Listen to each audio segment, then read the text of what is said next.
Yeah, yeah, yeah, yeah, yeah, yeah. Yo, yo, yo, yo, yo, yo, yo, yo, yo, yo, yo, yo, yo, yo, yo, yo. I'm about to get the dough. They been sleeping on before. Nigga pop off with New theme. New theme alert. New theme alert. Yes, sir. Yes, sir. What's going on, ladies and gentlemen? How y'all doing tonight? We are back. Ladies and gentlemen, we are back. Welcome to the latest episode of Minds of Mayhem podcast. Mm-hmm. Basically, this is to anybody who's new, this is a wrestling podcast for you who are wrestling fans. We basically give our topics on everything we talk about from the past, present, or what could we look down the road in the future. So it's been a crazy week, and let's just say that I called it on here last Sunday that our guy Jey Uso will win the Intercontinental Championship. To my surprise, I was right about it. Granted, I did have second thoughts on Braun possibly winning the belt, Mm-hmm. but I'm glad they gave Jey Uso this shot because dude deserves it. The fans was going crazy. I thought it was gonna be. To be honest with you, I thought it was gonna be a double count after that spear through the barricade. Mm-hmm. Luckily, it wasn't. So I was like pleased with it. The match overall, and like I said, Braun is only 24 years old. Got plenty of He's gonna time. be fine. There's already been reports about him turning face possibly, but we got a lot to get to today. From like I said, we talk about Jey Uso's Rise Championship. We're also going to talk about how the IWC needs to relax because it's been a while, a few days now since a lot of stuff has happened on there. From Swerve talking at the Breakfast Club to people are being upset about the bad blood card, saying there's not enough talent that they want on there. But instead, how about you just enjoy the show? Shut your lips and learn. Also, we're going to talk about the latest Vince McMahon docuseries on Netflix. I watched the entire series. Let's just say Vince is a tortured soul. At the same time, he's still a piece of crap. It's just that, man, the stuff he went through, the stuff he people through, especially his son. Mm. I feel bad for Shane overall after watching this thing. Mm. And also, we're going to give our Bad Blood predictions because Bad Blood is this Saturday. Also, here's a reminder for next week. You will be off next week. We will be back the following week. So just giving y'all a heads up that we will be off next week. With that in mind, let's get started on the rundown.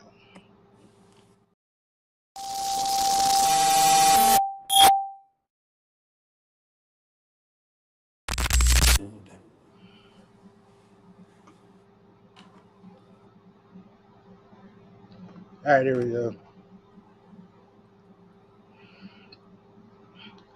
Back to it. All right, so first topic on hand we want to talk about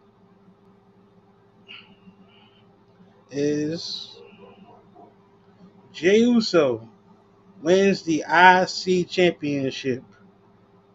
I think that deserves an applause.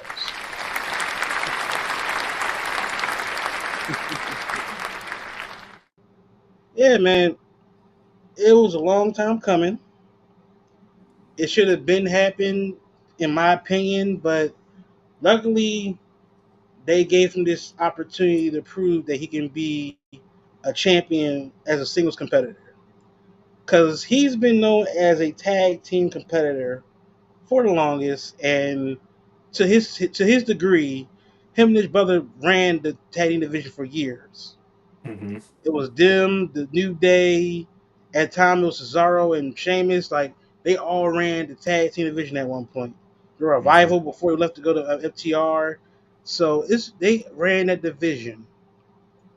But for him to get that moment and to see every fan that supported him since going on his own as a single competitor, it shows you that the emotion he has to be the champion is everything. Mm-hmm. In mind you, he's been there for 14 years. 14 years. Being Yep. the champion, being the company guy, being there through the rough patches, through the highs, and through the lows. Because Mm-hmm. think about it, his highest was the bloodline that span of all those years. Yep. Then his lowest, I would say, was it was a time where him and they was on Raw and they was like feuding with the revival, Mm-hmm. saying and they was like doing like a whole like segment where they was taking pictures of him like shaving each other and stuff. It was so weird back then when Vince was booking it. I'm glad he's not booking it no more, but it was just so stupid. Yep. Yep. But but like I said, happy for Jay. He deserves this moment. And dude, when I tell you the reactions to on social media, like from a lot of like streamers to kids, it showed you that this meant to a lot of people. Mm-hmm. Now, like I said, everybody's first reaction towards this was like, "Oh, he's going to lose. He's not going to beat Braun Breaker." But all honesty, we should have had more hope in Jay and faith in Jay to win the belt. Like I said, gladly he won. Now we have a new IC champion, so I'm happy for him. How you feel about the title change, and what was your like reaction towards it? Um, I was shocked actually. I was very shocked that they pulled the trigger and let Jey Uso win the IC championship. Now it's just a matter of what's next for him. Obviously, Braun Breaker is, older rematch. Of course, he's going to get that. Um, it's a matter of when and where. Um, so now we have the opportunity to actually see what Jey Uso can do as a singles champion.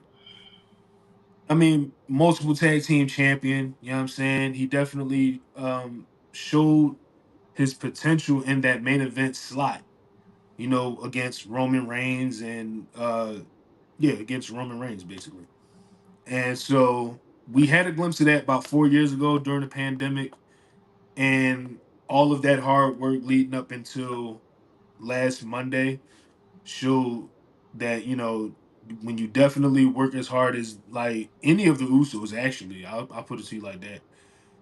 You know, the hard work does pay off, and now that he's IC champion, we can all finally shut up and just be happy at the fact that he has a singles championship now, and we'll see where it goes from there. Like I said, I was personally shocked. I thought Ron Breaker was definitely going to take it as like one of the major swerves, and then he wins it at another pay per view at another different time or something. Honestly, I'll tell you this: I feel like my prediction for Jey Uso as Intercontinental Champ. I feel like, and this might be a stretch, depending on what Sami Zayn does against Gunter, I feel like it's going to be Jey Uso versus Sami Zayn at some point down the line for the Intercontinental Championship. Hmm, I didn't think about that. I mean, granted, I think Sammy doesn't really need to be around the IC championship. Mm-hmm. So where it's fun, like he had the belt, he beat Gunter for it. So it's Right. like I think he needs to like move on to the bigger title. Cause to Mm-hmm. me, like I said, Sami Zayn is this generation's like I would say he's a combination of Mick Foley Mm-hmm. and also I would say he's a combination of who else? You can maybe throw Bret Hart in there because like the technician that he is in the ring, he's like Sami Zayn's a savant in the ring, so it's like I don't think he really needs to be involved with the IC title picture. Like the World Championship picture is where he needs to drive at right now, and him Yeah. having a feud with Gunter, who's been ducking him for like a few weeks now. So it's like We'll see how that turns out. But let's get back to Jay. Right. I think Jay's next opponent. I mean, still. I mean, Braun's gonna get a rematch either way. Mm-hmm. But they want to pull a little bit of like who's next for Jay. I can think of a few lot of people. I can see maybe them possibly having Dominic go after him. That's a good one. That's definitely I a can good one. see them having Ilya fighting them. I can see who else. I can see Xavier Woods now with this whole persona he's got going on right now fighting Uso. That we gotta talk about that whole thing because I feel like it's weird. It's real weird. We can talk about it. We'll talk But about it. he, Let's be one of our topics before we get out of yeah, here. But yeah, but congratulations to Jay. I think, like my guy said, it was shocking. So it was good to have a shocking match where everybody thought the outcome was going to be the same, but luckily it changed up. And to me, like I said, watching that entire show Monday, from Brian's promo when he was being cocky as hell, hmm then you had Singh talking to Jay, give him a pep talk, like a hype speech. Then I hmm see, guess who tweeted before the match even started? Ooh. Cody. Ha! Cody Cody tweeted yeet. And I'm like, normally you wouldn't tweet something before the match. Right. It's like I said, when the top stars of the company tweet something before the match even started, you know something about to happen. It's gonna be crazy. So like I said, congratulations to Jay Uso. Hopefully this title reign is a nice run and not a quick one. That's all I'm gonna say. So congrats to the Yeet Man. Also, his daddy's finally happy, so he can shut up. Yeah, Thank you. Yep. Keish, we love you, but God, you gotta be Jesus. quiet, bro. All right, let's get to the next topic. Cause like I said, one of the topics we're gonna have to talk about is gonna be a long one.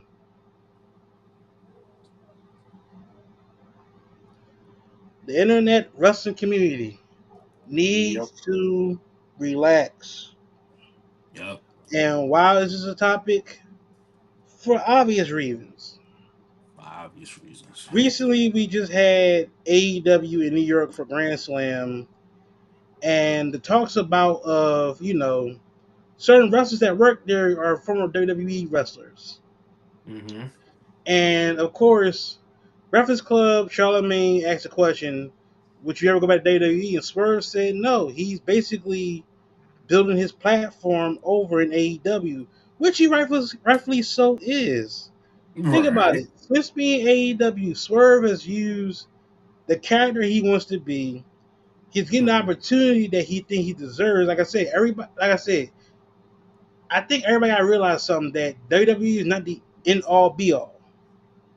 There's Big other facts. Big companies. facts. Granted, WWE is Michelin. They're the top chefs. They're Yep. like Disney World. We Yep. understand that, but it's to a degree where there's other companies out there where you can like thrive at, and make a name for yourself. Mm-hmm.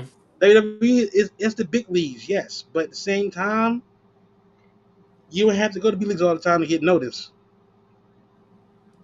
The thing about it, before they got guys like AJ Styles and before they got guys like Samoa Joe or Finn Balor, a lot of these guys were somewhere else. Finn Mm-hmm. Balor was on the indie scene and New Japan Wrestling. AJ Yep. Styles was arguably TNA by himself. Him and Joe. Mm-hmm. But Joe's a big name in TNA and Ring of Honor. So it's like Joe was like well now around before he got to WWE. Yep. I think it's just that I think when it comes down to it, if you're basically dissing a company, for instance, I know like some people will support WWE. Mm-hmm. I know some people support AEW. Mm-hmm. Me, I'm like, look, I don't have a favorite. I like watching all the shows. If I don't watch all the shows, I'll catch it on a record. But it's like I'm not going to sit here and be like, oh, this is the best thing or this is the best. Now I might say a match is good here or there. If I say a match is bad, okay. But Right. I think it's to a point where the IWC has gotten to this point where they want to be the booker, they want to be the judge, executioner, and everything. Because if it doesn't go their way for their favorite company or superstar, they're so quick to be like, "Oh, we hate you." Or if a certain person just defends their company, the other fandom will come over and say, "You suck anyway." I'm like, "Come on, man." Wrestling is supposed to be about fun and having fun because I don't care what it is. I know I'm gonna get I'm gonna get a lot of fun out of watching wrestling, whether it's AEW or WWE or NXT or TNA, Ring of Honor, ICW. There's a lot of companies out here that gets my attention. Even I was watching some old stuff from Ring of Honor back in the day. Like before this match they had with Nigel McGuinness and Brian Danielson, I was watching all this stuff from Ring of Honor. Mm-hmm. Those two always made magic in the ring. So for them, like they had the match again at Grand Slam this past Wednesday. I was cool with it.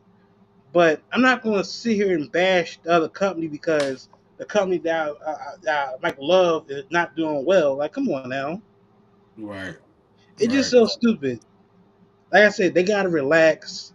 And then now they're even getting upset about the card for Bad Blood, where we see Miss Samantha Irvins had to come in and basically defend the company, even though she doesn't have to. But it's like it's so stupid how everybody is like so quick to come at her because oh well, we want this and that and all this and that. But this is what she said recently. Somebody had posted this tweet saying, "Y'all know I adore them," meaning by Bianca Belair and Jade Cargill. But why does Bad Blood need a host? This ain't WrestleMania or SummerSlam. And Samantha Irvin's comment says this: "We just never gonna sit back and enjoy, are we?" And she follows up with this: "IWC knows how to book a PLEs, secure sponsors, delegate budgets, call matches, communicate, brand, and market, but they don't know how to enjoy the show." In other words, what you're saying is, y'all know when to shut up and just be happy and enjoy the show. Granted, we like to talk. Granted, we always gonna have critics. There's always gonna be critics, but Mm-hmm. it's to a point where it's like watch the product first before you criticize. If it's not good, then you give your comments after. Yep. They don't do that. They criticize before the even stuff happens, and then when the show is good, they say, "Oh, well, I knew it was gonna be good." No, you didn't. You criticized it before you even started. Exactly. So let me stop so you can get your 2 cents in because I can go this all day. So Bruh, go ahead. listen, you kind of sort of you said it all. Like the thing is for me, like the IWC are the ones that want everything to go their way. And then on top of that, when we get a glimpse of something that they want, then it's all of a sudden we don't like it. And I never understood the logic behind the IWC in the first place. I never understood exactly why we can't just see where things are going because we as the wrestling fans you can sometimes we can always see a train wreck steps ahead of WWE or whatever company it may be in question. The problem is when we see something that WWE or AEW or Ring of Honor are doing themselves to say, okay, we hear the crowd, but let's do something with a twist that will potentially give them what they want. It's, oh, I can't believe they put the title on this guy. I can't believe they put the title on that guy. Or I can't believe this person is getting pushed and not this person is getting. We gotta see how things play out. People like and I can only speak for myself because I was one of those guys that when Um, I think it was when Rock had came back and beat Cena. I was one of those guys that said, okay, Rock's back. Let's see, let's utilize him more as opposed to the predictable, you know, obvious setups of him having a championship match at a pay-per-view in which we didn't know it was going to be Royal Rumble. We figured it was going to be WrestleMania or something like that. But at the same time, I feel like if we just take a chill pill, breathe, and see how things play out. I mean, like we said, Triple H is doing one hell of a job so far with these matches and with these stories and how things are working and how things are shot. The problem is that people expect the execution to go the particular way that they want it to go and not allow things to play out. Because if you throw out a result before the result even happens, then you kind of sort of spoil it for everybody else that wants to enjoy the product. Like you can't. Everybody says no spoilers when Spider-Man or the Avengers or whatever the case may be is comes out, but the wrestling community are the spoilers. Like they don't know how to chill. They never know how to chill. So it's like Dane Cook said, shut your lips and learn, people. I think the issue is too. We have reporters now that report on wrestling as well. Mm-hmm. That like we they have access to that too. So it's like whether you Dave hear Meltzer, something for from like a example. like Dave Meltzer or a Sean Ross Sapp or him, it's like you Yeah. hear anything from those guys. It's like like I'm gonna be wrong. Everybody is their entitled to their opinion who they want to listen to or watch. Mm-hmm. But when somebody reports something, that don't mean like it's official or final, Right. depending on what that moment is. Because I know with Meltzer, some of the stuff that he says, it can be like certain like borderline bullshit, Mm-hmm. or it can be factual. I'm not gonna say he's right all the time. Right. Now his rating stars for matches are insane. Crazy. I've Crazy. never seen a match get 7 stars. Don't be wrong, Kenny Omega and Okada is a great match, but 7 stars? 7 stars, bruh. Like I said, I can't rate them. Like I'll give an actual rating like a 5 or a 4.5, Hmm. or anything like that. But a 7, you're basically just showing that one, your your like affection for that wrestler or whatever wrestling style it is shows it, because he's in some more like Japan style wrestling. Meltzer is, so it's like that kind of explains why he gave him at a 7 star. Yeah, But and, and yeah, and and another go thing ahead. for me is like I feel like with IWC is like the one thing that kind of sort of pisses me off is that, say for example, this past Friday night Naomi lost a match and she was showing some signs of a possible heel turn. Right. We don't know if she's really going to turn heel. It's the same thing with Xavier Woods. We don't know if he's going to turn heel. We're going to talk about that later. Then on top of that, we don't know if Luke I can never get his name because it's always a tongue twister. Kaiser, that guy. We don't know if Ludwig he's going. Kaiser. Yeah, we don't know if he's going to ever turn face and turn on Gunter, or we don't know. Yeah. All these things that IWC come up with is like, dude, like, yeah, we have our predictions, we have our guesses. We can't say that our guesses are going to be etched in stone because now is getting to a point where guys like me who hasn't really got a chance to really enjoy a show because this person predicted this and now I'm expecting it, or this person is saying that and then I'm expecting that. I'd rather just sit back and enjoy the product for what it is and not what other people want it to be. And that's one of the, like I said, that's one of the things that really pisses me off. And another thing is, like, when we have our fan favorites, i.e., I'm gonna just say CM Punk, for example. When we see everything that's going on with him, and I'm pretty sure somebody in the IWC probably said this is 2011 all over again. No, it ain't. This is definitely a different Punk that we've known or that we've seen over the years. Like, yeah, he had a bad rep as far as not getting his main event spots, not getting pushed more, not getting utilized more, or whatever the case may be is. And we could blame that on Vince all we want, but at the same time, realistically, I can say on the outside looking in, Punk wasn't marketable yet. He was on the cusp of it, but he wasn't there just yet at the time.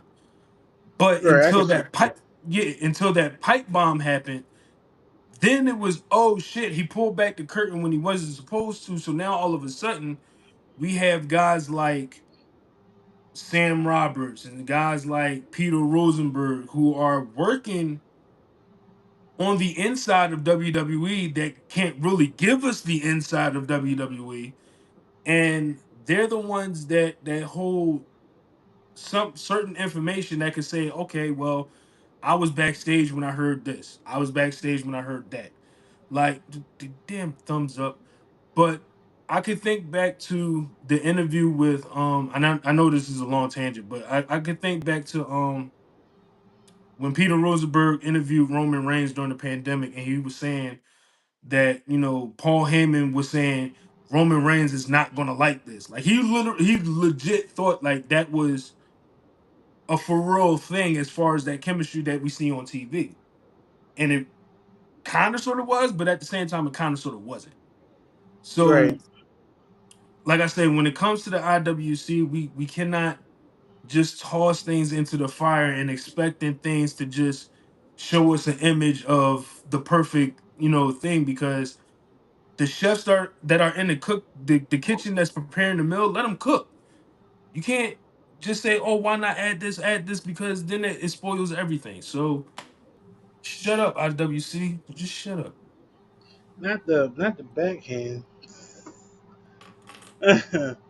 Everything he just said, I agree with, because it's to a point where, one, it's hard to enjoy the product a little bit because it's like you can't really like I said, it depends on the fan bases. That's the main thing. Mm-hmm. And there's Mm-hmm. some toxic fans out here that will do the most to make sure their favorite gets over. Or if somebody that they don't like, they'll do everything in their book just to make their lives on Twitter or anything bad. Like they'll post something or they'll start a rumor about you or anything like that. Mm-hmm. Mind you, the IWC has had moments where we had some wrestlers, commit suicide. Mm. And it's to a point where it's like, one, wrestling is something that we get away from in real life to give us entertainment. Mm-hmm.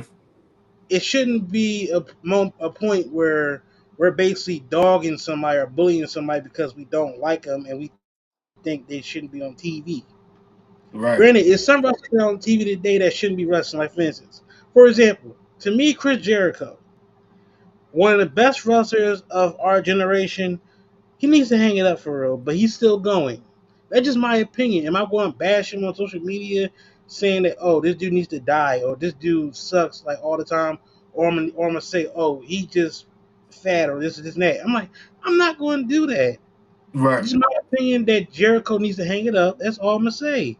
But if he Mm-hmm. feels though for himself, he can keep going to wrestling. His choice. It's his. Because It's his. Jericho, since being in wrestling, he always reinvent himself. That's why he stays so relevant, and I respect that. Even Mm-hmm. though, like I said, Jericho sometimes he can be like even though he's a great wrestler, but sometimes his mouth gets him into trouble. When doesn't it? Yeah, Well, let's move on to the next topic. And like I said, this one is going to be a doozy because Yep. it involves a docu series. Yep. The Vince McMahon docu series is wild. It says it It's right there. wild. It's wild. Man, like I said, it's a six-parter episode, I believe. Like I said, I just watched the entire thing fully. I didn't like stop at any episode. I just play like autoplay.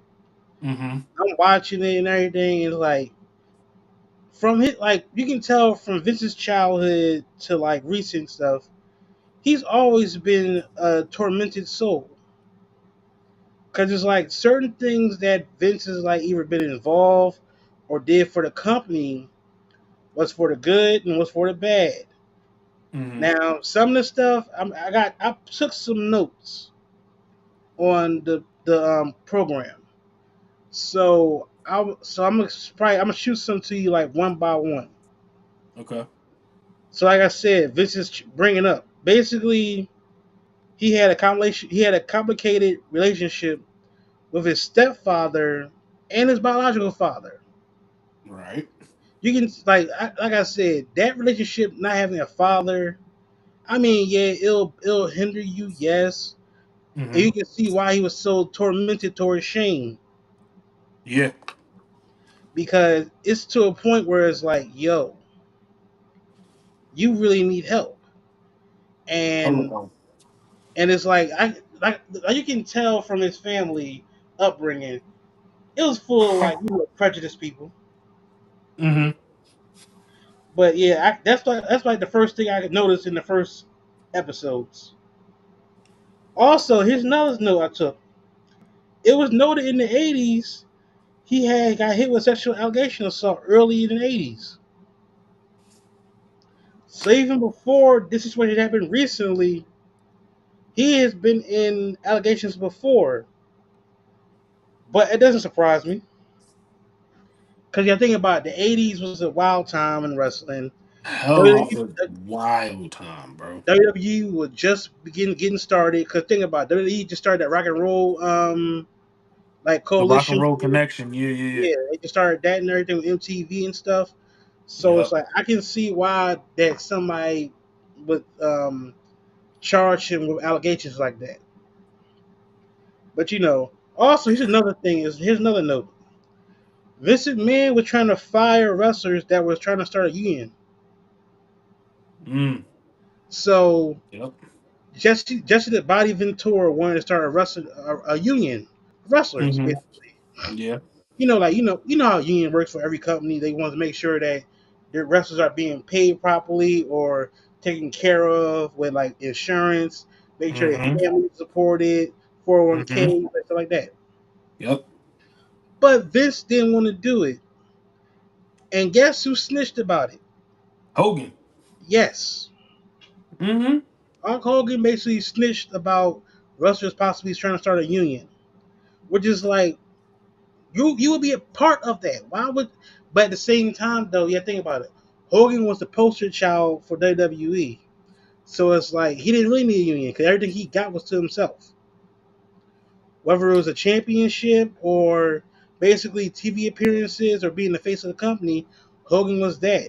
So to get a union started, Hogan would probably have been like, wait a minute, that's taking money out of my pockets. That's how he probably would have felt. It didn't matter though. The thing is, it wouldn't have, but Yeah. that's yeah. But it was like I said, those are the first three notes that I took on that because it's like one, wrestlers do deserve a union. They Yes. really do. It's Yes. just simple fact that it could have been had one like that. If they had a union in that time of wrestling during the golden era of wrestling, who knows? The union probably would still be living till this day. It'll Mm-hmm. probably be all over. But no, we had one blonde headed, bald headed bitch wanting to start the entire like. No, we don't need a union. It doesn't we don't need that. I can see why guys like Bobby the Brain Heenan, Jesse the Body Ventura, Bret Hart, who else? It's a long list of wrestlers that hate Hogan. Iron Mm-hmm. Sheik, um, who else? Superstar Piper. Billy Graham, Bob Backlund, Roddy Piper hated him too for that too. Piper at one point hated him. What's the one dude named that had the longest reign championship? Oh, was it Bruno? Bruno Sammartino Yeah. hated Hogan, and then it was the steroid situation. Every When Hogan said that took steroids, remember that? Remember he had an interview on Arsenio Mm-hmm. saying he didn't take steroids. When I tell you, superstar Billy Graham came at his neck. Um, Bruno came at his neck saying, "I injected him with the steroids." What's he talking about? That's how you know Hogan was always lying about something, and he Dude, still lies like to this day. bruh, like we can tell you've been taking steroids, Hope. Like, bro, we can tell Ric Flair's been taking steroids. I'm about to say just about everybody at that time was taking roids. Bruh, Randy come Savage on. took them. Of course, Ultimate Warrior took them. It's like a mug, man. But I think, like I said, Hogan was the poster child. So to have that like term on him having steroids, it would have ruined his character. Mm-hmm. Because you know his character was basically the old apple pie eating superhero. Say your prayers and take your vitamins. Yeah. But let's go. I got some more notes that I took on this. Mm-hmm. The Vince McMahon character was inspired by rich people Vince hated growing up. So in other words, the character of Mr. McMahon is a character that Vince's hates. So basically, you self hatred, basically. Because I mean, I get it because it's like because Vince, in all honesty, he loves to have fun, but it's to a core where it's like, bro, you're having too much fun. You need to relax. Way too much. Way So too I much. understand why the Vince McMahon character that he portrayed during the Attitude Era was a pain in the ass. Mm-hmm. Here's another one that I think you might be like crazy about. Vince McMahon explained why he kept the 1999 Over the Edge review going after Owen Hart died in the ring. Here's his reason why, and you probably be like, "What?" Let me pull it up. Even when I read it, I was like, "Wait a minute, what the hell, Vince?"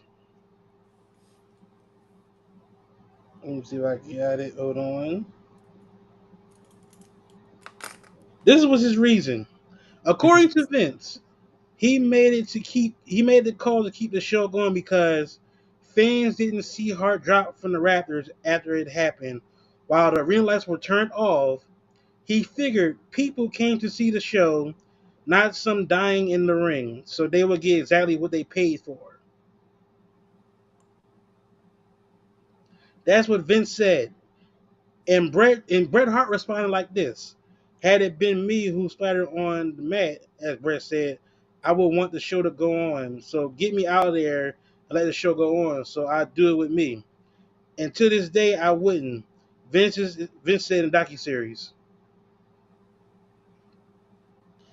Vince was wild for that statement, very wild, because one, your talent just died in the ring.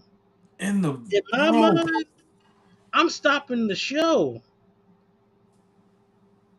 Like this is the reason why we can't have Brett. I mean, this is the reason why we can't have Owen in the Hall of Fame because the Martha Hart does not want to deal with WWE, and rightfully so. She has that right, but at the same time, Owen was mostly known for WWE stuff more than his Japan stuff. But Yeah.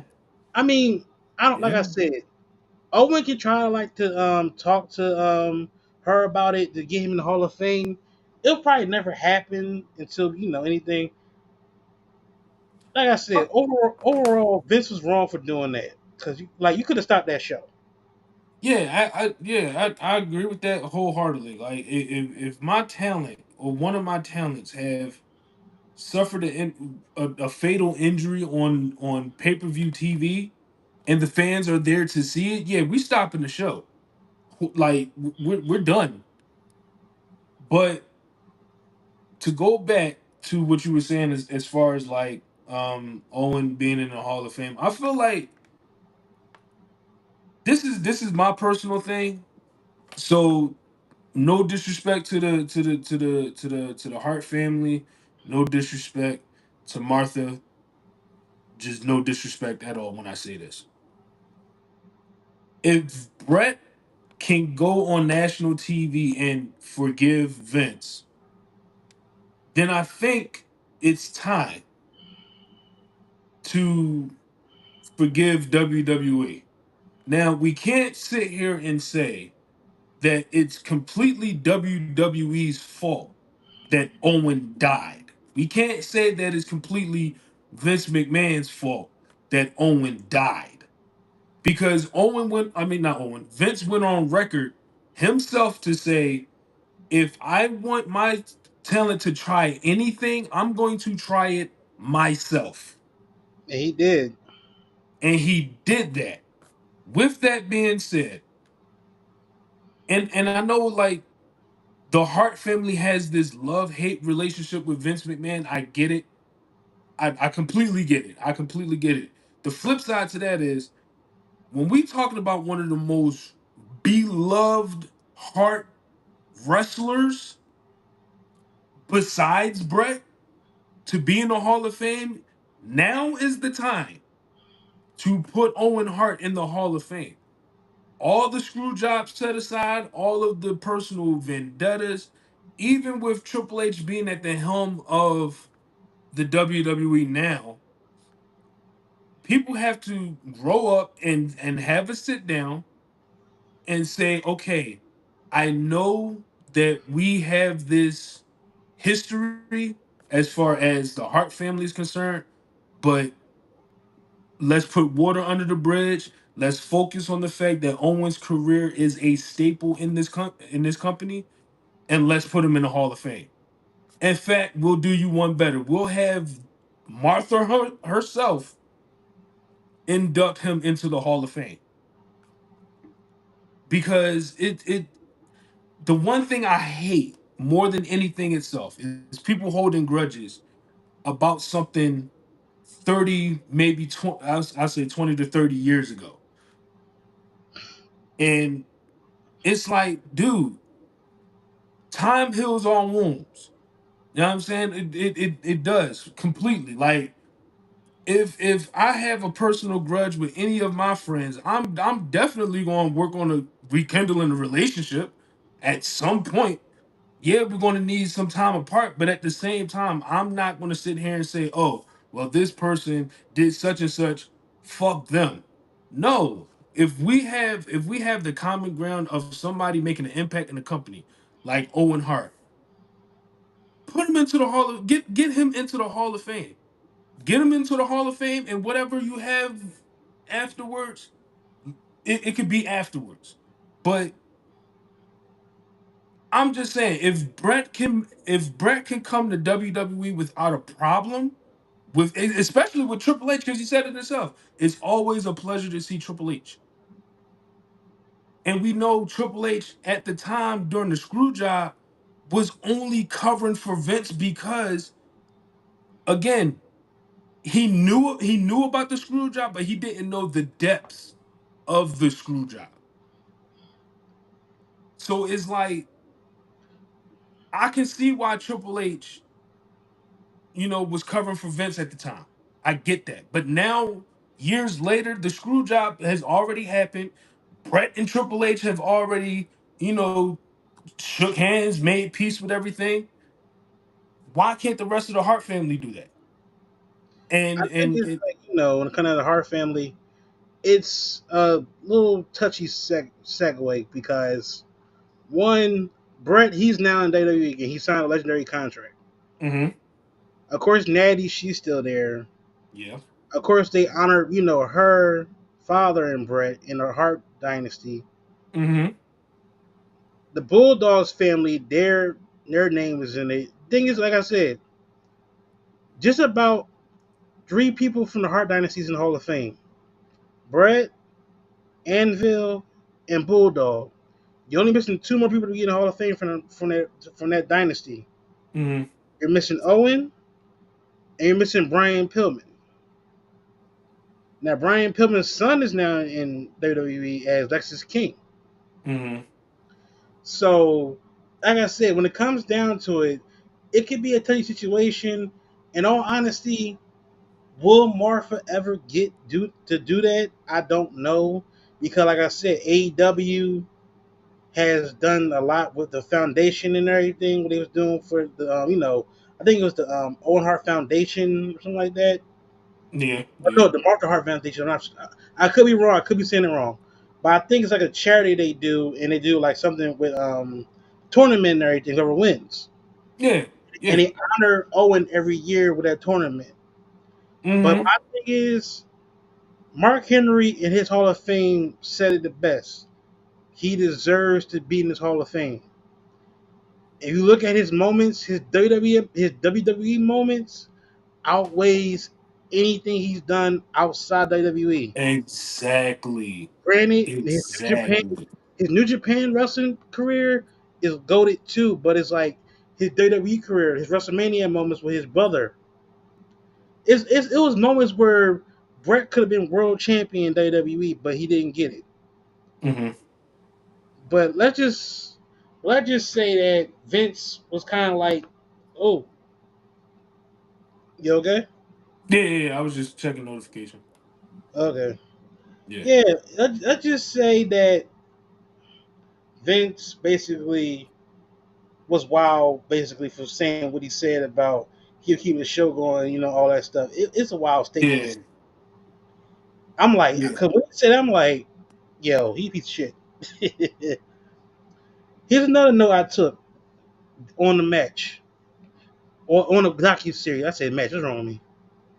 Yeah, Vince might as well McMahon say it's wanted next. his Stephanie and Triple H had a wedding be aired on pay-per-view. Why? It's Vince. Vince wanted, any possible way Vince can make a story that involves real life situations. Vince is going to do it. Remember, he tried to do like a baby situation with his daughter. Yeah. Like I said, Vince is really a sick individual when it comes down to certain things, whether it's real life situations or fake. He likes to think like we're trying to make compelling TV, trying to get views. Vince is a businessman at the end of the day, but to a certain Mm-hmm. degree, you gotta learn some. You can't make business and personal issues coexist. You can't. Even Stephanie was like, I'm not going to put my wedding on pay per view. It won't make sense.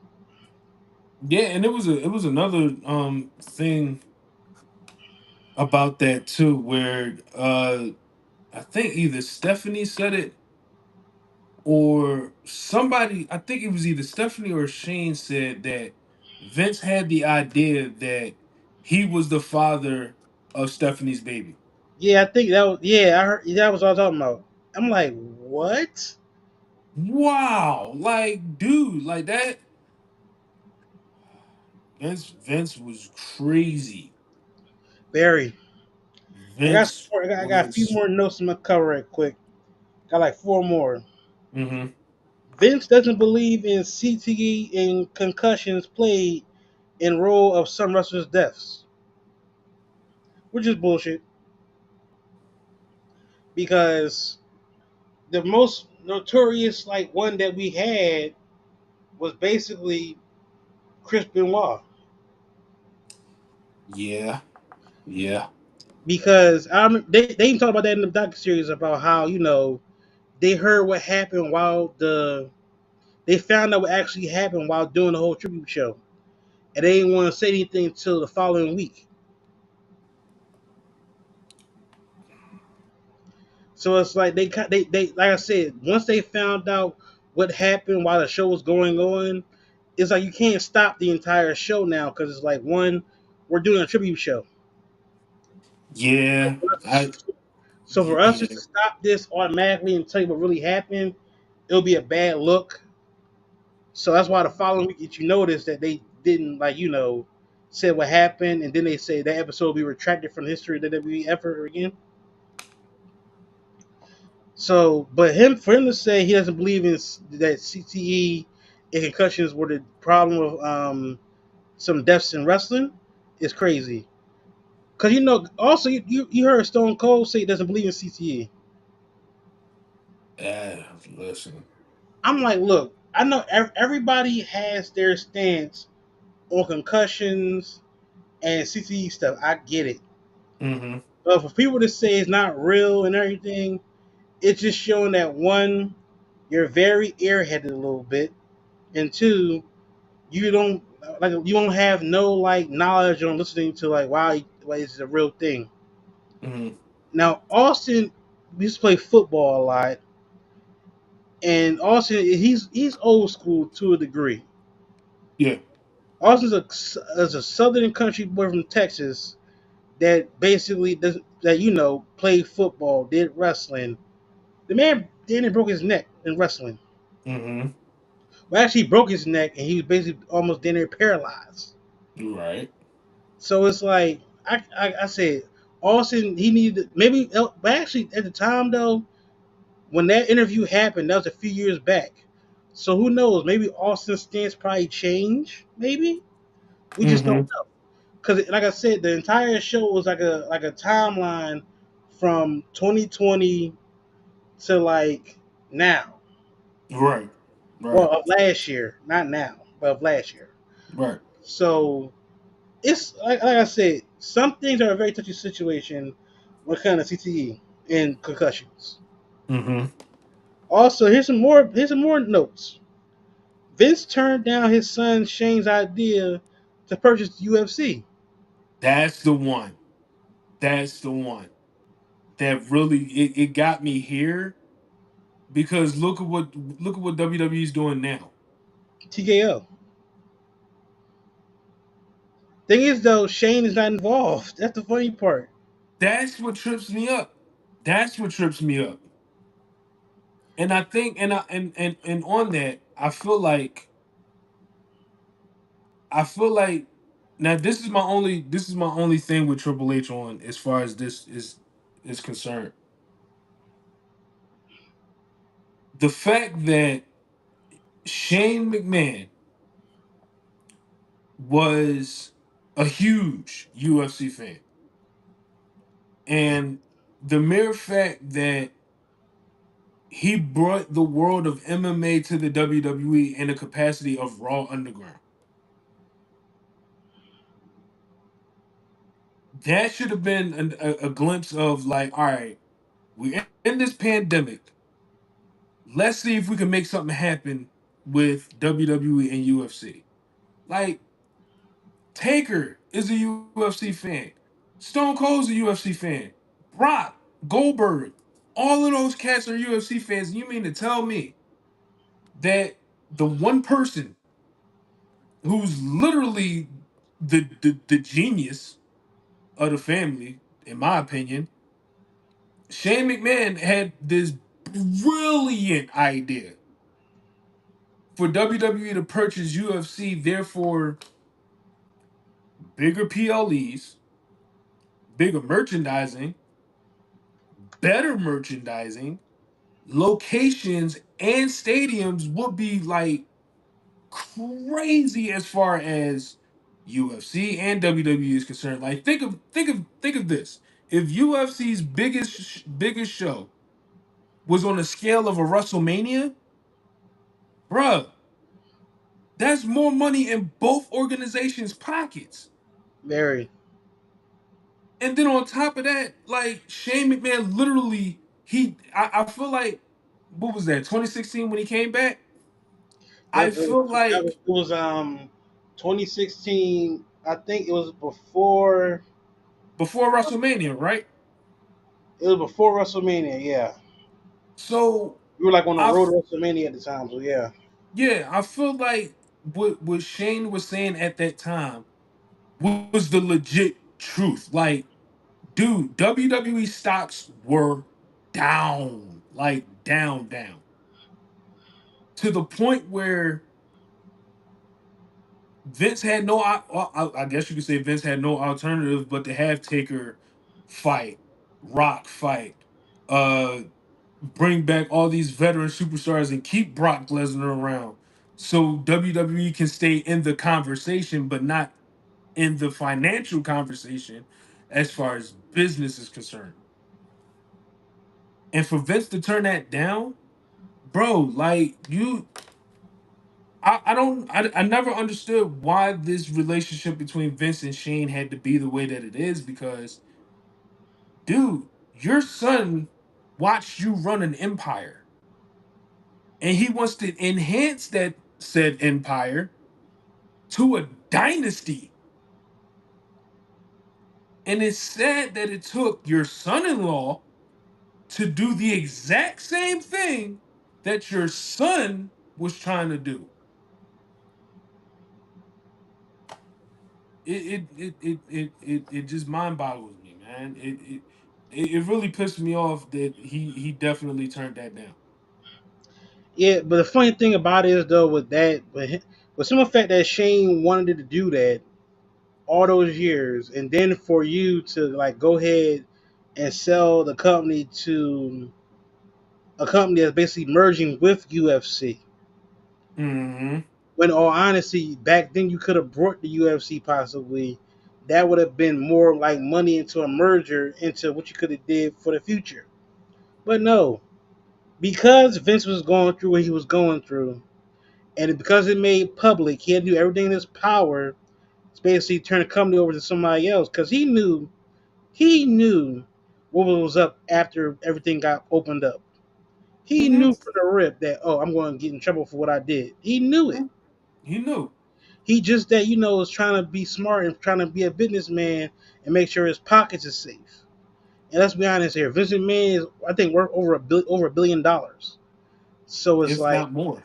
you're probably right. So it's like but I got some more. I got like what two more, and Mm-hmm. these two are kind of like personal with him.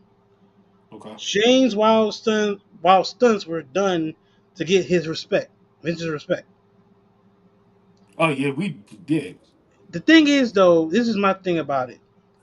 For Shane to do what he did on multiple occasions, from jumping off the top of the Titantron, jumping off the Hell in a Cell twice, Mm-hmm. having his nuts electrocuted on live TV from Kane, Mm-hmm. then they getting, I think, then what else happened? I think chair shots, getting hit in the head, That belly to belly through the plexiglass with that Kurt. doing that twice. He lay on his head the first time, and then he told Kurt do it again. He was all them times he was doing that. He was trying to get the approval of his dad, which is it goes back to the first thing I said. How Vince had a complicated relationship with his stepfather and his biological father. Basically, it was passed on trauma that he gave to Shane. Because Mm-hmm. all Shane wanted to do was make his dad proud. That's all he wanted to do. But Vince, being Vince, and the childhood he had, he put that trauma towards Shane. It wasn't fair for that, but it's like, bro, you could have been more of a better, like, understanding with your son than what you were. And you know what's crazy? You know what's crazy? Now that you said that, it took me a minute to realize this. Like everything came full circle the minute Shane McMahon debuted on TV. Everything came full circle. Like from the time like Shane had his first match, which wasn't as bad as we thought it would be. It wasn't bad. It's just that it's a Hell in a Cell match with Undertaker. We're not But getting much, but at the same time, it's like one, we're seeing Shane back in the ring after all these years. mhm. Then you see Undertaker just be there, just to be there, and the match. It was like I said, the match was a match. It was Right. not bad. It wasn't terrible. Like I said, that spot where Shane basically dived off the top of the cage, Mm-hmm. and you can see the way the airbags are set up in the table. So they had to help out with his son. Now, at that time, at WrestleMania, we Mm-hmm. saw Vince McMahon and Shane actually hug each other and embrace. They still had a little bit of tension towards each other because Shane always wanted to make his dad proud. Just that Vince had that mentality like his actual father and stepfather complicated. He passed it along to Shane, which is why Shane and Vince didn't really have a relationship like down the line. They always was like, apart. Yeah, and again, I think that also like it brings back a lot of things that Vince, well not Vince, I'm sorry, Shane, all the Shane moments were like holy shit moments to me. From him buying WCW all the way to the match with Taker at WrestleMania. Like anything Shane McMahon has done, I feel like in my personal opinion, all of those things outshines Vince. And there was some bit of it feels like Vince had some legit like jealousy because of it. And you can't be jealous of the fact that your son had better athleticism, better matches, better storytelling, better charisma, just better everything than Vince himself. And then on top of that, Shane was more in the conversation as far as who would take over the WWE after Vince was gone. Shane was like legit the number one contender to wearing the crown in WWE. Now, grant the fact that Stephanie also has some business acumen to attest to, WWE and how things are supposed to go. Grant that. She legitimately worked from the bottom up in the corporate ladder in WWE. Like she's Mhm. done that. I give her that.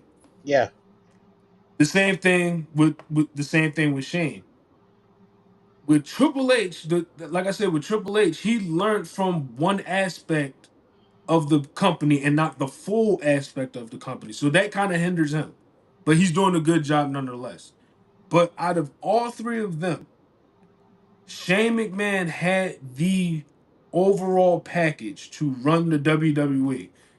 And I think Vince was intimidated at that fact that Shane was the legit better person to run the WWE. I mean, think about it.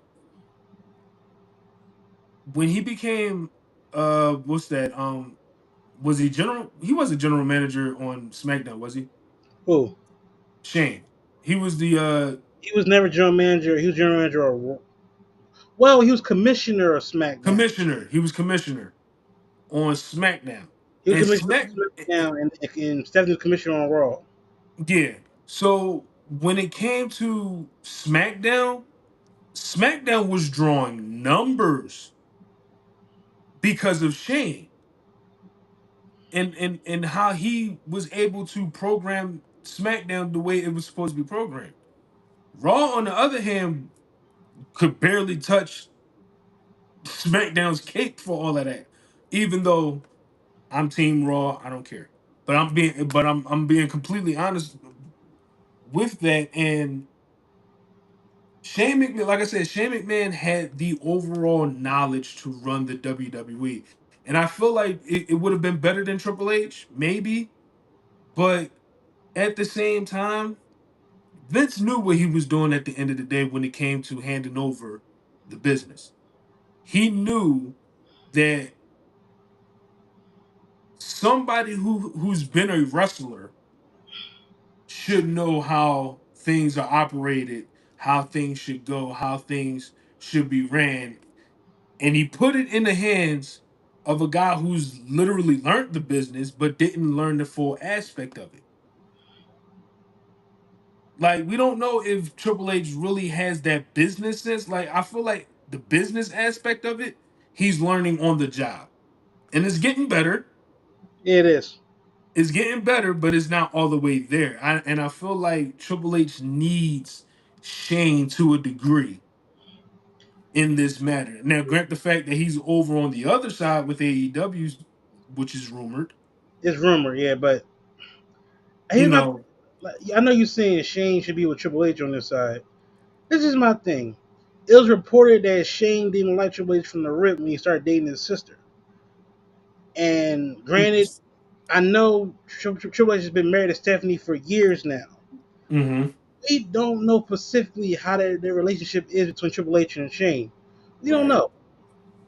Now, if Shane wanted to come at WWE, it probably would have been happening. But at the same time, if you notice, there's no McMahon trace in WWE from Vince to Stephanie. They're not involved with it at all. Now, Stephanie McMahon has been at events with WWE in capacity, Mm-hmm. but she's not. She don't have a corporate title because she Right. stepped down. Right. So once she stepped down, she was done. I don't blame her. Then Vince McMahon got hit with this lawsuit. He was forced to step down, and since then hasn't been back. There's no way he can come back, and just about all his stock is damn near gone. Shh. Basically, he's living on dead money. And if anything, like I said, if this case goes fully, if it goes like to like further up like courts and everything, Mm-hmm. he'll probably lose this one. Yeah. Yeah. I got one more thing to add to a note, and this kind of sums up the entirety of the docuseries. Mm-hmm. Vince has always strived to be under control with everything in his life, whether it was allegations, whether it was him trying to basically do anything possible to make the WWE the most watched show, whether it was, basically, remember, it's a lot of stuff that we can like name that Vince did to make this product like watchable, whether we Mm-hmm. agree with it or not. But the most thing that I still say to this day is two things I can say that were like alarming and like kind of like effed up. Mm-hmm. Remember the situation with Al Snow and Big Boss Man with the dog Yeah. when he kept saying he ate pepper steak? Yeah. I'm like, one, you basically have a whole story where Al Snow ate his dog. They're eating the dogs. You They're didn't eating think the cats. with this? We say, They're eating the dogs. They're eating the cats. oh Lord, don't get started with that orange Cheeto. And then another story, it involved Boss Man again. Remember Big Boss Man and Big Show had a rivalry? Yeah, that whole funeral situation. He came at the funeral, hook a hook on his dad's casket, and drove off with the casket going. My issue with that whole thing was, one, it wasn't because of that. Why the hell Big Show's wearing leather at the funeral? Wow. But in all honesty, but it's like, yo, a lot of stuff that Vince McMahon did, from burying people, basically not having a union, ruining people's lives, allegations. Even when he got interviewed, I remember he got interviewed with Bob Costas. When Oh my God. when Bob Costas told him that XFL like failed, he got mad, got in his face, started calling him this and that. I'm like, you don't know how to take criticism, do you, bruh? It I'm It was, sorry, Vince. It did. It but did. let's end it here when we say this. Vince McMahon will go down as one of the most corrupt slash successful businessmen to ever step foot on God's green earth. My God. And My God. like I said, if you haven't checked out the docu series, it's on Netflix. I would say if you grew up watching wrestling or you still watching wrestling, I would give it a watch. So let's move on to the next topic because we've been on here for a minute. Like I said, this segment right here is going to be a long-winded talk. Yep.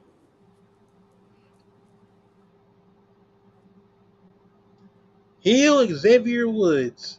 This will probably be a quick one, and then we're going to get into our predictions for Bad Blood. Then we can close the show out. All right. So this is my stance on Heel Xavier Woods. I actually like it. Okay. Reason why I like it, because one, he needs something to build himself up as a single competitor. This is why I say that. If you look at the entirety of the New Day, Mm-hmm. Big E has been successful.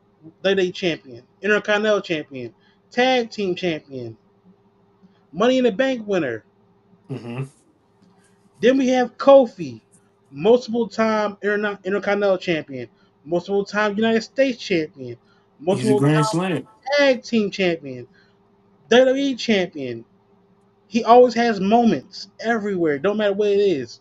Mm-hmm. Them two guys are set. If they were to retire now, it would look at the accolades as saying you had a great career in WWE. Mm-hmm. When you look at Xavier's, not much. No. He's a tag team champion, yes, because Mm-hmm. he's part of the New Day, the Freebro rules. So he has that tag team championship under his card. Yeah. Also, a King of the Ring, even though the King of the Ring didn't last for him, which kind of sucked, but it didn't Mm-hmm. last for him. It should have went further than what it did, but once they had him fight Roman Reigns took the crown from him, it kind Right. of killed the mystique of King of the Ring, which is why I'm happy they're doing it now better than what they did before. Yeah. Also, he never had a singles belt. He tried to go for one, but never got it. And you can see the story they're pushing with him, feeling though that everybody is disrespecting him because, oh well, you're a world champion, so you don't respect me because I'm not world champion. Because you notice he came at Ray, he just started coming at Ray for no reason. Right. And then you got Kofi, the situation with him and Kofi. So I think heel Xavier is in the works, and I think it's going to be good for him. And like I said, he could be a possible contender to go against Jey Uso for the IC title down the road, baby. Also, you brought up Ludwig Kaiser. That's another person that go against Jey Uso too. Mm-hmm. Let's get back to Woods. How you feel about Hill Woods possibly being the big thing now? Again, it feels weird. It feels weird to me because it, like we've seen the New Day as a heel, we've seen Biggie as a heel, we've seen Kofi as a heel. We kind of sort of had a glimpse of Xavier Woods being a heel, but he wasn't that recognizable heel that we know and love. But this go around, it like I said, it just feels weird. Like they're not splitting up the New Day, but are they splitting up the New Day? And plus, it's their 10th anniversary coming up, and I don't know. I feel like this heel Xavier Woods is a possible teaser. Now, this could be me. This could be just my own prediction, but this could be a teaser for Big E coming back. Uh, Possibly, possibly. possibly. I'm just putting that out there. That's my only prediction. But I'm thinking heel Xavier Woods. I got to think about up up down down and how that's going to work. Like we know there's no wrestling ties between up up down down and what's going on in WWE. The only thing we know is the superstars, and that's it. But if we're talking about Hill Xavier Woods, like what is that going to mean for him and Kofi being on up up down down? Like they're like this. Like is it now like Xavier Woods got to do stuff without Kofi? Or whatever the case may be is like they're no longer traveling together, whatever. It's weird. It just feels weird. Is I'm not saying this is it's a bad weird, but it's a good weird. So I'm one of those people that again I want to see where this goes, but it just feels weird. It feels too weird.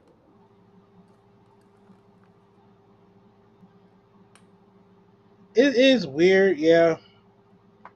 My thing is, I think it's like I said, if you want to have more characters on Raw, more heel guys.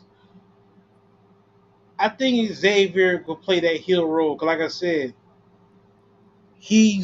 he has that mystique where he's good on the mic. He's also very intelligent, so he can really Very, he can play with very your mind a little bit when he's like talking down to you, like he just did against Gray. right. So it's like he has the potential to do a heel turn a little bit. Mm-hmm. Let's just see how it goes because, like I said, they're like slow cooking this right now. And who knows? It might be a different type of turn. Kofi might turn. You never know. But I Mm-hmm. think if Xavier turns, it'll work for him. Now, of course, Xavier has a right to be upset because think about it. Everybody knew they had success singly, but him. Mm-hmm. He's never been in a singles picture as a champion. Never. And for everybody to be looking at him like, oh well, E's not here, so you're like the bottom person. Like, Right. no. But we'll see how it turns out for Xavier. Like I said, I think it's on the back burner on slow cook mode right now. Yeah. Cause tomorrow night there is Ray versus Xavier. So we'll see how that turns out. Hopefully it turns out for the best, I hope. We'll see Mm-hmm. but we'll see. We'll see. So let's get to this last topic, which is bad blood predictions. And like I said, this card is the card for right now. Let me pull up the card right quick just to be on the safe side. So far, we have 5 matches on the card as usual, Yep. and the matches go in order. Like, well, not in order, but these are the matches that are on the card. We have Finn Balor versus Damian Priest. We have Nia Jax defending her world championship against Bailey, Mm-hmm. or like we call her BBL Bailey. BBL Billy. Then we have the women's world championship on Raw, basically Liv Morgan defending her title against Rhea Ripley. Mm-hmm.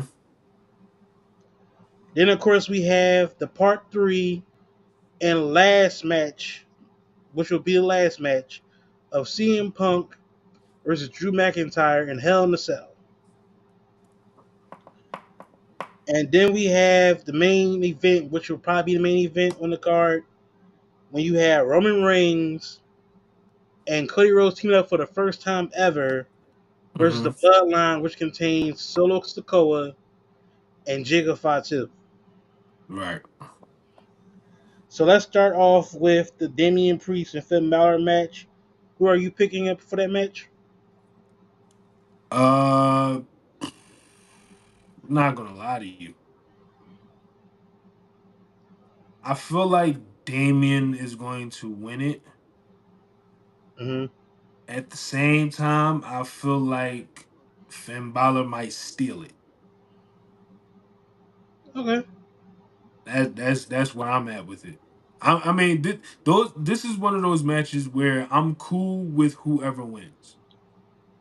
Basically, it's a toss up for you. Yeah, I'm good with whoever wins. Okay, so me, I'm gonna go with Finn, and here's why. Okay. Reason why I say go with Finn because think about it. Finn, in his mind, feels as though that Damien screwed him out of being world champion last year. Damien was world champion, so Finn is going to do everything in his power to make sure Damien's life is living hell. So, and Yeah. plus, I think it's going to be, of course, it's going to be shenanigans here and there. I got Mm, Finn winning this match. So let's okay. move on. Like I said, we're going to move on, get out of here. Next match I got right here is Nia Jax versus Bailey for the WWE Women's Championship. If you saw Friday night, you see a little tension. You see the tension between um, Nia Jax and Tiffany Stratton. Mm-hmm. That's like brewing something right there. It's possible that Tiffany Stratton can cash in on Nia Jax soon. For me, like I said, I got Nia Jax winning this match. Mm-hmm. Bailey, she's fine. If she loses, she's good. Don't she'll be okay. But it's like Nia Jax is on a good run right now as a world champion. Mm-hmm. She's doing what she's supposed to do as a heel. Mm-hmm. And it's working for her since being signed by WWE. She has been doing everything right. Oh yeah, she's definitely on the money. She's killing it. She is definitely on the money.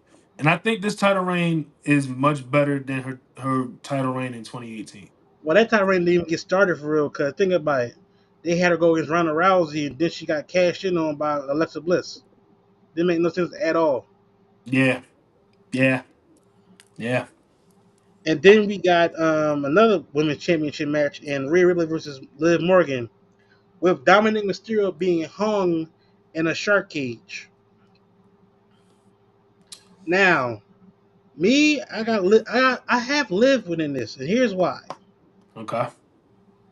Now that Dominic is in that cage, everybody's going to think that Liv's going to get her ass beat. Here's the caveat: who was Liv's tag team partner before she got hurt? What was it, Raquel, right? Yep. Think about it. Since Dominic is stuck in that cage, she gonna need somebody help. So who's better to call for help than Raquel Ooh. Rodriguez? Because one, she can play that part of like I got your back. We always been cool. We hated Rhea Ooh. because Rhea don't really need the belt because she's already established. But it's like the chase for her. I think will be good for next year. Hmm. But I can see Raquel costing Rhea the belt this weekend, and I got Liv winning the belt at Bad Blood. I didn't even I didn't think about Raquel Rodriguez for a hot minute. But it's very interesting you said that. So I guess in my personal pick was going to be Rhea winning it. Um, I said I could be wrong. I mean, yeah, yeah, yeah. I mean, like I said, it sounds good. It sounds completely logical. Um, I feel like, in my humble opinion, it's going to be a slip up with Dom. And if it costs, I feel like if it costs Live, it's not going to make sense. But I don't know. I feel like this one is a toss up with me as well. It shouldn't be, but I feel like it is. So I'm gonna just go ahead and pick. I'm gonna go ahead and pick Liv for this one. okay. I'm gonna go ahead and All pick right, we Liv. got two more matches. So we got the Hell in a Cell match between CM Punk and Drew McIntyre. This Mm, is this is part three basically of their basically long rivalry. mm-hmm. So I'm going with Punk to win this. Okay. Reason why? Because one, Punk hasn't had a pinfall win yet. He had that, the strap match thing where he hit all four corners, yes, All right. but has yet to pin Drew. McIntyre on the mat. Right. Mm-hmm. So for me, I think CM Punk wins this match, and the rivalry will end. Right. Drew McIntyre can move on. Punk can move on. Mm-hmm. Who do you think will win the match? Um, I'm gonna make it interesting and pick Drew McIntyre to win Okay. this one. Um, for reasons of, like you said, they can move on. I feel like if Punk wins it, I feel like if Punk wins it, it'll be a good note to move on to the next chapter. But if Drew McIntyre wins it, it might be a bigger push for them to move on. And like I said, I feel like with Seth Rollins being out, um, we could finally get some traction towards the match that we all want to see, which is Punk and Seth. But that Right. might not happen until like WrestleMania. So yeah, I'm a pick Drew McIntyre on this one. Okay. And we got one more match. We have the tag team main event, Hmm. which contains CM Punk. I'm gonna rewind that. Sorry. We have Cody Rhodes and Roman Reigns teaming up for the first time, going up against the Bloodline and Solo Sikoa and Jigga Fatu. Hmm. Now this match, I got here's this is my thing. This is what I see. Hmm. I see the Bloodline possibly beating them. Only Okay. reason why I say that because one, this whole Cody and Roman thing, can they coexist is the question. That is the question. Yeah. That's the only thing I can see with someone happen with them. Hmm. Also, I don't know what it is. I can see them possibly getting screwed out of the match. I can see like a Kevin Owens situation. Cause KO, you saw this past Friday was very beat up Cody. Right. So I honestly see the Bloodline winning this. It gives them more credibility as a Bloodline because you can't keep having them losing. You can't. Right. Right. So it's like then the person I see taking the pin is Roman. Cody is Cody, but Roman taking that pin from his cousin will do wonders for Solo. Because Solo is trying to be a bigger heel on SmackDown. He's been doing good. Yeah. Hmm. And also, I think this also sets up for Jimmy to come out too. If big if Yeah. But but also it sets up for War Games. that too. Because we got to figure out what's happening at War Games now with the Bloodline and Roman and Cody. Well, Cody should be done with the Bloodline story. He should move on. And luckily, with them building up KO and everything, he can Mm. move on. Because KO as a heel going against Cody is perfect. Yeah. And then down the line, you can set up something with Cody and Randy. You have time. Hmm. But the Bloodline should win this match at Bad Blood. They should. And Roman should take the pin. I know a lot of Okay. Roman fans going to hate that, but hey, help his family out. It is what it is. It is what it is. Who you taking for the match? I'm I'm gonna take um I'm gonna take Cody and Roman winning it with the possible caveat of the final boss. I didn't even think about that for a second. Because you brought up Survivor Series. You brought up Survivor Series. So um I feel like it will only make sense in my opinion for Rock to come back at this point. However, Jimmy's also a good choice for him to come back too. Jimmy is definitely a good one. The Yeah, question is, the I guess the bigger question would be is if Jimmy's in like Jimmy's literally coming back. If Jimmy's coming back, what exactly would his role be outside of this whole bloodline thing? I mean, because if we're talking about Cody, moving on possibly, and all that other stuff, is Roman going to have like his version of the bloodline? Because again, we having rumors of other Samoan family members coming in, and it's like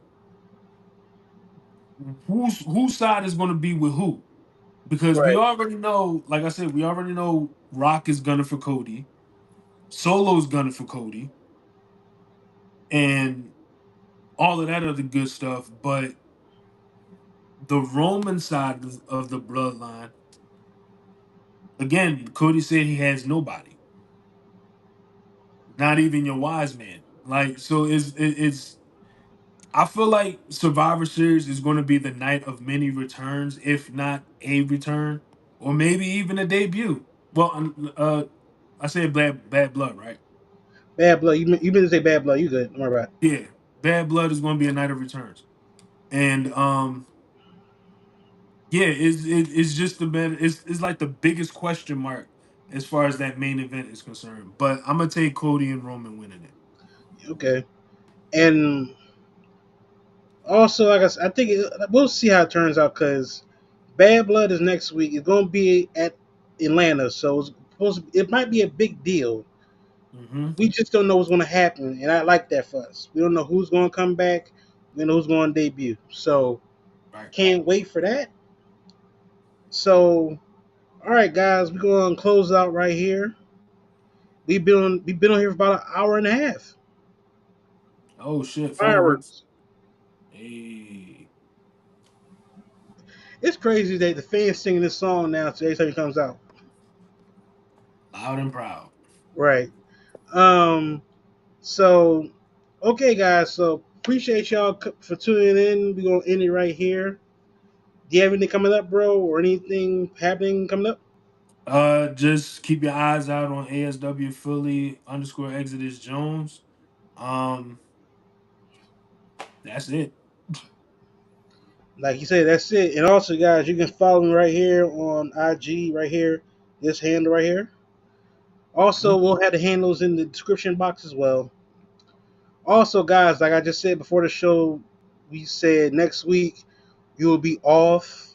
Um, Stuff happening next week, so we're gonna be off next week. So we'll be back the following week to give our review towards Bad Blood a little bit, and Yep. also we're gonna talk about some other things. So we'll be back the following Sunday.